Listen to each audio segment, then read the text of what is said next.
जिवंत असल्याचं सिद्ध करण्यासाठी वृद्ध महिलेची परवड.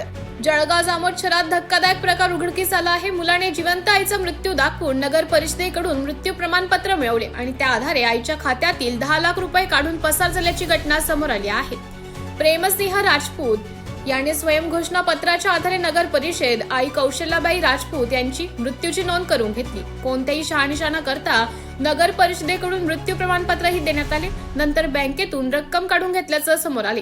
प्रकरणाची माहिती मिळाल्यानंतर 75 वर्षीय कौशल्याबाईंनी स्वतः जिवंत असल्याचं सिद्ध करण्यासाठी नगर परिषदेत अर्ज केला. या घटनेमुळे नगर परिषदेच्या निष्काळजी कारभारावर गंभीर प्रश्नचिन्ह निर्माण झाले आहे. या प्रकरणी मृत्यू प्रमाणपत्र रद्द करण्यात आले असून नगरपालिका प्रशासनाच्या तक्रारीवरून संबंधित मुलाविरुद्ध गुन्हा दाखल करण्यात आला आहे. या घटनेमुळे जिल्ह्यात संताप व्यक्त केला जात आहे. माझं नाव कौशल्याबाई कमलसिंग राजपूत. माझं मकान निघून मी एफडी केलेली होती SBI बँकेत. माझ्या मुलांना ते माझा खोटा मृत्यू दाखला घेऊन माझी एफडी मोडली आणि पोलीस स्टेशनला मी गेली तक्रार घेऊन. ठाण्यात मी तक्रार घेतली नाही. मला पुढे जीवन जगायचं काहीच नाही. मला मकान नाही, राहायला खायला काही नाही. मला जीवन जगणं मुश्किल झालं आता. बोला. 2 महिने झाले चक्र मारून तरी मला कोणी काही हे घेतली नाही केअर. नगर परिषद साहेब म्हणत की आम्ही तुमच्यावर काही त्याच्यावर काही करू शकत नाही.